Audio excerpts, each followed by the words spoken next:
As you drive through the agriculturally rich and beautiful lands of Meru County towards Meru Town and past Narigp Market, there is a particular sight you cannot miss. Heaps and heaps of green gold by the roadside introduce you to the county's main cash crop, bananas. It is evident residents here rely heavily on bananas for their livelihood.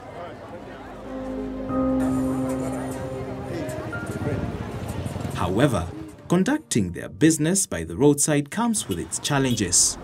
Theft and roadside accidents are common, while the exposure of bananas to the harsh conditions on the roadside result in deterioration of quality. It certainly has not been a walk in the park.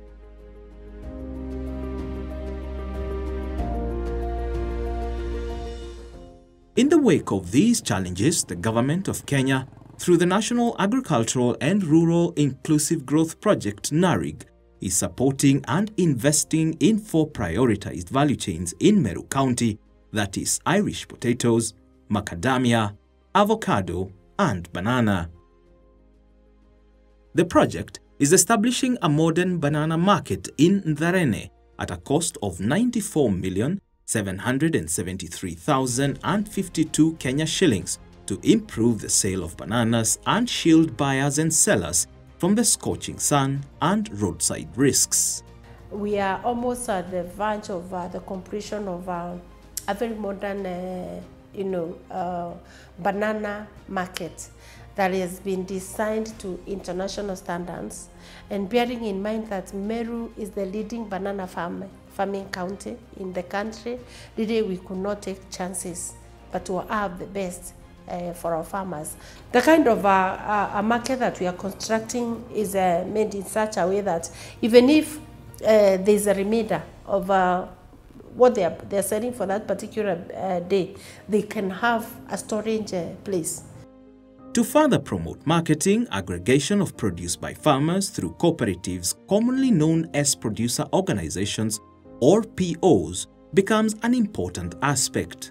The Narigp project has so far trained and funded 7 producer organizations along the different prioritized value chains. We have funded a total of 7 producer organizations to a total of 98 million shillings. Again, this is an area we feel very proud of as a county. Out of the 7, 5 were funded under the inclusion grants window, totaling a tune of 2 million shillings, all of them combined, with an objective of broadening their membership base so that we can spread benefits across more community members. One such cooperative is the Abogeta West Avocado Cooperative Union.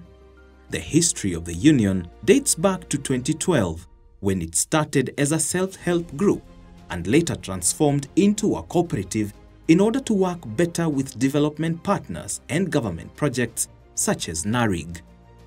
Through its partnership with Narigp, farmers will benefit from a modern pack house where they will add value to their avocados by cleaning, sorting, waxing, grading and packaging, especially for the export market. Avocado farming is becoming a very serious enterprise in this area. And this is because of the returns that it is giving the farmers. When we calculate, avocado farming gives the farmers more money than all the other enterprises that we are currently dealing with. So basically around this area you'll find tea and avocado farming, but avocado farming is an upcoming crop. It has not been here for long. Now, what we have been promoting in a big way is the avocado farming, because Meru has not been known for avocado farming. Currently, because of this particular program, we have been able to increase actually the membership of like the Abogeta Avocado Cooperative from 19 members to 467 members who are fully registered. We converted the self-help group, which was called Chure Avocado Self-Help Group, into a cooperative, that is Abogeta West Cooperative Society, in 2019. By then we didn't know Narigp, and we were not sure which development partners we were going to deal with later. But soon after registration in 2019, Narigp approached us in the year 2020. They wanted to work with us because avocado was one of the value chains that they were dealing with. And by then, I think we were the only avocado cooperative society in MERU. So they approached us, and the first issues that we discussed were the numbers. They felt that the numbers were too low at 92. The first grant that they gave us was an inclusivity grant, which was supposed to be used to recruit more members into the cooperative. Now that became a game changer for us because we increased the numbers from 92 to the current over 500 members, spread in an area of about 30 kilometers. We also wrote another grant proposal, and we wanted to establish a pack house. What we are looking at is being able to export our fruits directly to Europe from this area. That is one possibility. The second possibility is where we talk of dealing with the third parties. That is, we process the fruits, pack them, and then sell to the exporters after they have been packed in cartons. So the exporter becomes a third party. So already we have received 16.1 million from Narigp towards the establishment of the pack house. We commissioned the building where the pack house will be situated. We have already gotten lease. Actually, we have paid for 5 years for the building. We are leasing it from the county government of MERU. We have also started sourcing for the machinery, and we have also done a benchmarking tour to take the officials to other processors to see the whole process, what happens once the fruits leave the farm, so that when we are discussing about establishing of a pack house, everyone has got an idea of what we are talking about. The kind of money the farmers are getting and have been getting for the last 2 years is a lot. We have some of the cluster groups who used to sell fruits at 5 shillings in 2019 and 2020, selling at 17 after they joined the cooperative. So you can imagine a farmer who has got about 5,000 pieces of fruit. He was selling at 5 shillings, getting about 25,000. Last year he sold at 17 shillings. So you can imagine the difference. So what we are looking at is that this pack house will not only benefit the members. We have also to go out to buy fruits from other parts of MERU and neighboring counties to be able to sustain the business. And now, even with the new contract of, raising the pricing of their produce, I can tell you very many people are now already interested. As a result of this, the government has come in place to make sure that we have certified seedling for the avocado and the macadamia, and that's why we put up a nursery in one of our ATC centers, so that our farmers can get very subsidized prices for the seedlings, those that wish to plant in a big way. The government has also contributed in a big way, because currently we have given over 86,000 seedlings to our farmers. The farmers have also come in a big way to have their own nurseries. That is for the tissue culture, for the banana, for the avocado again, and for the macadamia. Over in Imenti North Sub-County, another cooperative society, the famous MERU Cooperative Society, emerged in mid-2017. Its sole purpose was to address potato-related challenges, such as seed potato recycling, potato seed production, and market access. Before its formation, potato farmers sold their produce to brokers who used to buy at very low prices, making farmers earn less income. Hii society ya MERU ilianza mwaka wa 2017 na tukaanza kwa ushirikiano na serikali ya MERU County, na vile tulikuwa tumeanza kwa sababu ya shida nyingi ambazo tulikuwa tumekumbana nazo kama wakulima. Tukaona tukiwa kama society tutasaidia wakulima waache kuuza mazao yakiwa kwa shamba, ili waweze kuwa wanaweka kwa muda ambao utangojea pesa market ikuwe nzuri. Sasa ili shirika la MERU Tamu ndo tumekuja na njia nyingine, lakini bahati nzuri tukapata project ya Narigp yenye ilikuja 2019-2020. Ilikuja kama kwanza ilianza na CIGs zenye ambazo tumepata CIGs zenye ni wanashiriki katika kilimo cha viazi, wamekuwa funded na tunaona wanaendelea vizuri. Sasa tukakuja kwa PO, ndo tukakuwa introduced, ndo tukaonyeshwa ya kwamba tunaweza saidia wakulima wale wa chini kuweza kupunguza gharama za ukulima.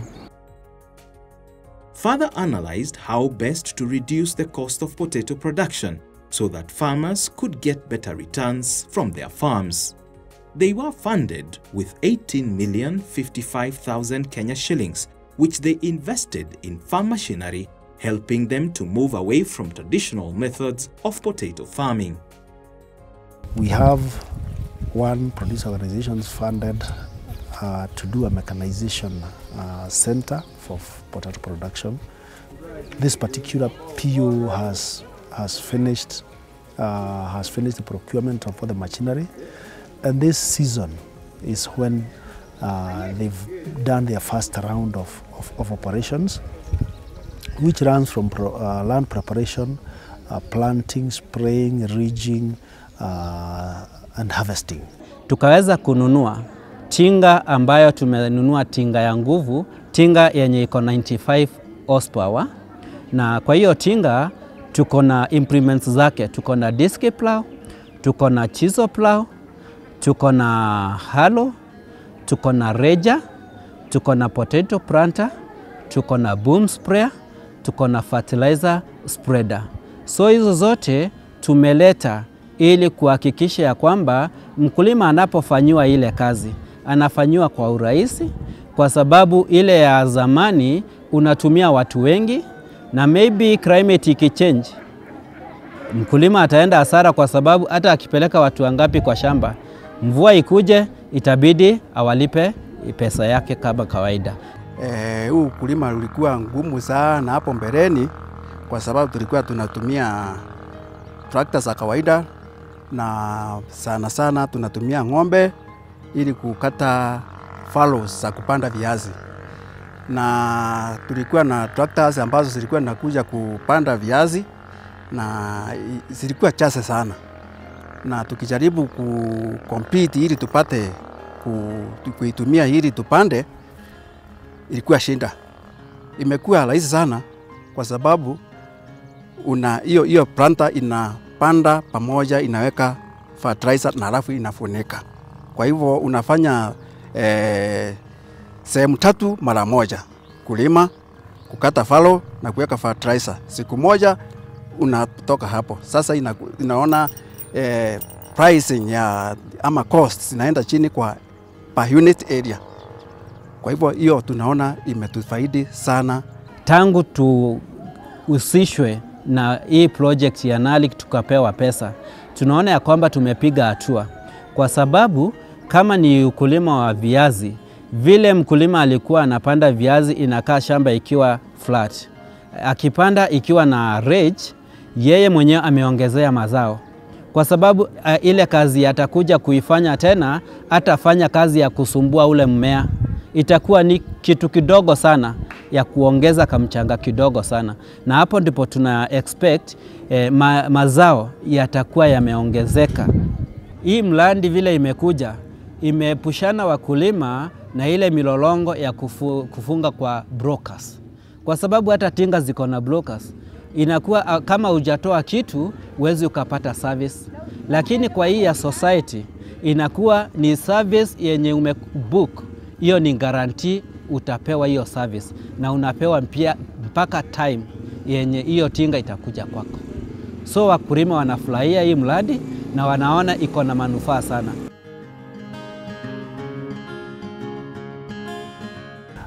Another interesting one on the potato value chain is the production of the rooted potato apical cuttings. This is a public-private partnership where the producer organization is the MERU Potato Cooperative Union. This particular intervention between Narigp, FIPS Africa, and the MERU Potato Cooperative Union aims at availing clean potato planting materials for our potato farmers, with an overall target of rolling out 900,000 pieces of rooted apical cuttings within the project period. Mbele kabisa kitambo tupatane na Narigp, nilikuwa na changamoto nyingi sana. Sikuwa nikipata wateja wengi sana wa kununua hizi cuttings, lakini kutoka wakati tumefanya launch ya hii hub tuko naye hapa, nimepata wateja wengi wa kuja kununua cuttings zangu. The project has further enabled potato farmers like Paul Munene to get market for their apical cuttings, which give better returns. Hii biashara sasa yangu hii ya cuttings ninapata faida sana kwa sababu production cost ya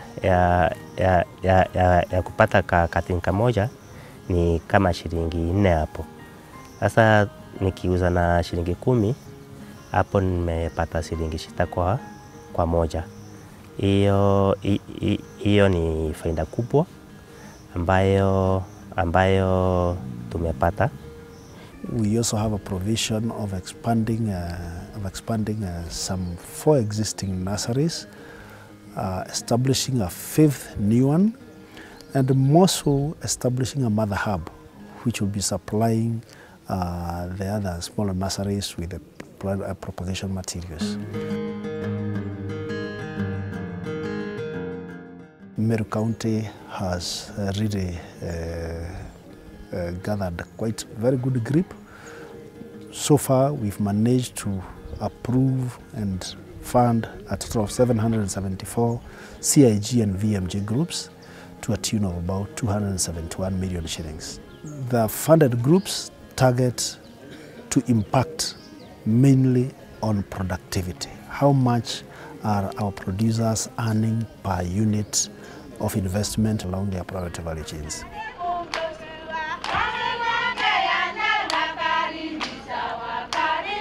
One such successful group supported by the Narigp project is the Baidhabia macadamia growers situated in Kegoshua Ward.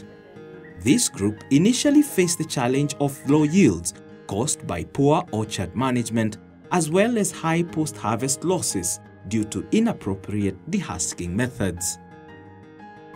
Hii kikundi ilianza 2019. Wakati ule tulikuenda kwa Mbarasa, tukasikia maneno ya Narigp, vile tuliongeshewa huko na tukataka kujua Narigp ndio nini. Tukaambiwa vile Narigp inafanya kazi nzuri na tukakuja tukajiunga na hiyo kikundi. The group wrote a proposal and was funded with 426,000 Kenya shillings with a group contribution of 53,000 Kenya shillings. This money was used to purchase 2 dehusking machines, 1 motorized sprayer, fungicides and insecticides. Members of the group are optimistic that the investment will move them from where they are to the next level. Kutoka wakati huo, makadamia yetu yalianza kuzaa vizuri. Mbeleni tulikuwa na shinda kwa sababu tulikuwa tukitumia mawe kutengeneza makadamia yetu na tukaona ilikuwa shinda kubwa sana. Watu wa huku kwetu walifurahi sana. Wakati ule tulipata kama kikundi, hata watu wa nje walikuwa wanataka kufuata sisi, ati wanataka dehusking machine kwa sababu ilikuwa ngumu kusiaga hiyo kadamia na mawe. Alafu tulikuwa tu tukiwapea. Due to the possibility of damages and to cater for other operational costs of the dehusking machine, The group charges a fee of 100 shillings for 90 kilograms of macadamia nuts dehusked from both members and non-members to ensure its sustainable operations and profits. Tumefaidika sana, maana tulikuwa mbeleni na 805 macadamia trees na hayo yalikuwa yakileta kadania moja 30 kilograms. Lakini kuendelea na hizo vitu na ndawa hizo tulipewa, tukaona ina improve. Moja iko na 36 kilograms, naendelea na hata saa hizi zinazaa kupita wakati ule mwingine. Youth who are engaged by the group to transport and operate the machines have received gainful employment. Lengo ya kikundi yetu tulikuwa tunataka youth wafaidike sana. Tukuwatafutia hiyo kazi kwa sababu walikuwa wakijua kutengeneza hiyo desking machine, walikuwa wakitusaidia na hata motorist sprayer ndio hao tulikuwa tukiwapea kazi.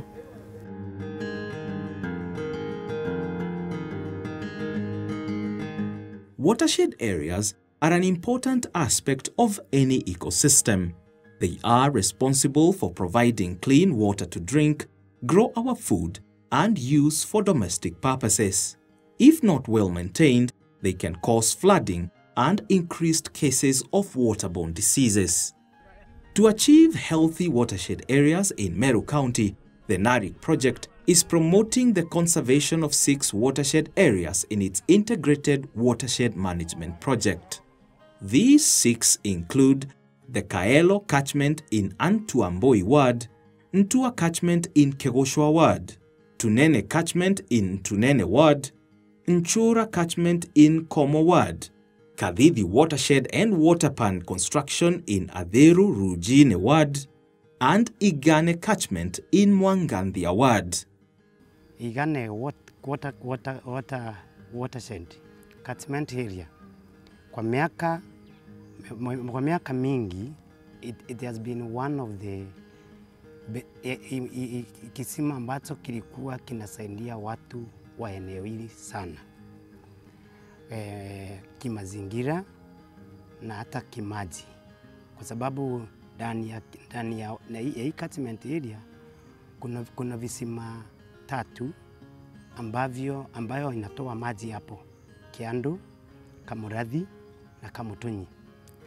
But within the process of time, ile maji kaendelea kudidimia kwa sababu mashamba ambayo inaizingira imeendelea kuchukuliwa na mchanga na mmonyoko wa maji, na watu wakaendelea kutaabika. This project that has been launched in our location has really benefited our people. It has benefited our people in the way that most of the water which used to run into the wetland was a waste to the farmers because they had invested a lot in their farms. But instead of getting production, all the nutrients that would have nourished their plants now drain into the wetland.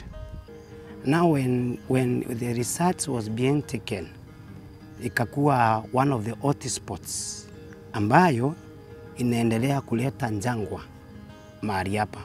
Na kwa hivyo tukashukuru sana Narigp kwa sababu ya hii area could be considered. Vile maji ilikuwa inatoka zamani, kitambo project iingie, ni tofauti sana sasa hii. Ukienda sasa hii maji ni mingi na tena very clean na watu wamefurahi. Vile nimeishi karibu na hili ziwa wakati kama huu, tukema kwa mfano Disemba 15 ama 10 hivi tarehe 10, maji yalikuwa yamejaa mpaka pomoni kwa hilo ziwa, na ni maji chafu. Unaona, yale tu yanatoka moja kwa moja kwa mitaa, kwa shamba ama barabara, anakuja anaingia kwa hilo ziwa. Na wakati mwingine ulikuwa unaona kuna nyasi kawaida huwa imemea, by now ilikuwa imefunikwa na mchanga yenye tunaita silt. But kwa sasa hizi sijaona kitu kama hicho. Na ukipitia kwa hilo ziwa saizi halina maji mengi, ni kama quarter, robo ya maji yenye huwa saizi. Kwa hivyo unaona manufaa hayo ni manufaa yale tunasema indirect benefit. Through this project, a number of groups within the area have benefited with temporary employment, especially youth and women who were engaged during the process of dredging the water channels. Kwa saizi vijana wamekosa ajira kwa muda na ni wengi ndio. Tuliweza kupata tuseme kama takriban vijana 30 ukihesabu na tuseme kila kijana apate 1000 kama hata 10, 15. Hizo ni pesa ziliweza kutoa mahali kwenda kwingine. Na ukiangalia tulikuwa na shida sana ya kulipia karo za shule. Kwa hivyo ilitu faidi sana kulingana na mihura ya shule vile ilikuwa inakaribiana. Kwa hivyo unaenda unachimba mitaro yako, unapata yale malipo, unalipa. Kwa hivyo unakuisha na mtoto yuko shule muda mrefu. Na nimeona pia vile mtoto alikuwa na perform wakati nilikuwa naenda kutafuta nafukuzwa shule, huo muhura niliona amepanda kidogo. Kwa hivyo hilo pia ni nufaa lingine la muhimu. As an administrator, I feel this one is a very big step forward to the government in maintaining and being able to sustain the production of our area in terms of food production. So I feel we are very grateful to the government. We shall not go begging for food because now our farms will be able to produce enough for the residents. We shall not have a headache of looking for real food.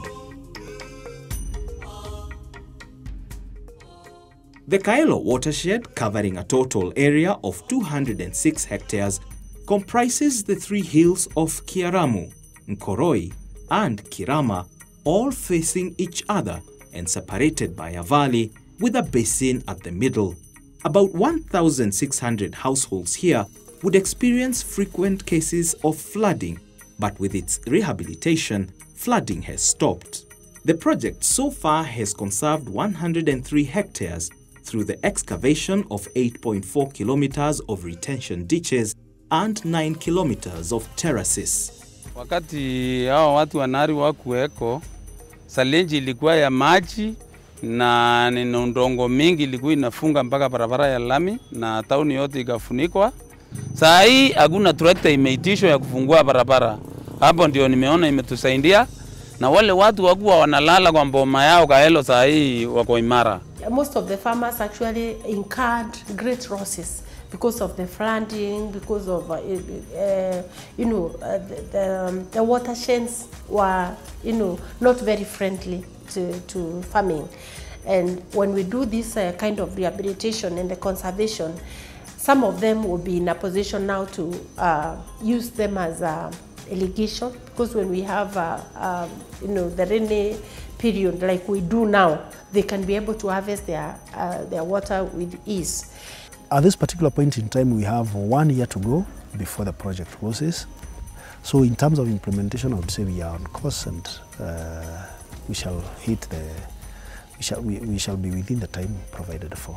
For the SLMs, is a question of now stabilizing the structures, the embankments, which will be within the coming season. For the market, the completion date is 9th March. So we expect that between 9th March and the project closure of December 31st, we shall have collected data to illustrate results and impact.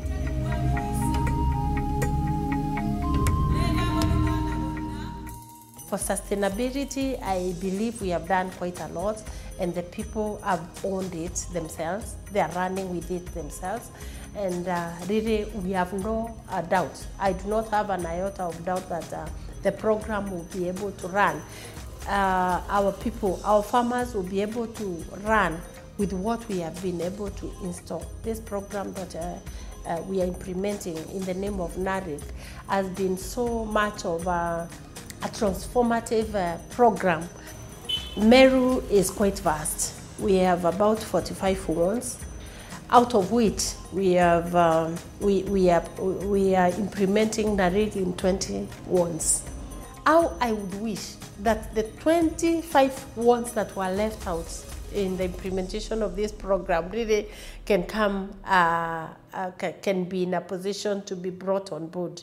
It has also been very easy because right from the initial implementation stages, we were able to put up all the implementing structures in place that are in place as we speak now. We have the CPSC, we have the CTAC, we have the CPCU, the CDDC on the ground, and that has made our work very easy. So far, we have managed to reach about 33,000 people. With the Irish potato, macadamia, avocado and banana value chains empowered and sustainable interventions put in place by the Narigp project in MERU County, value chain actors are inching closer to being independent, thereby contributing to the county's vision of running a modern, vibrant and profitable agricultural sector.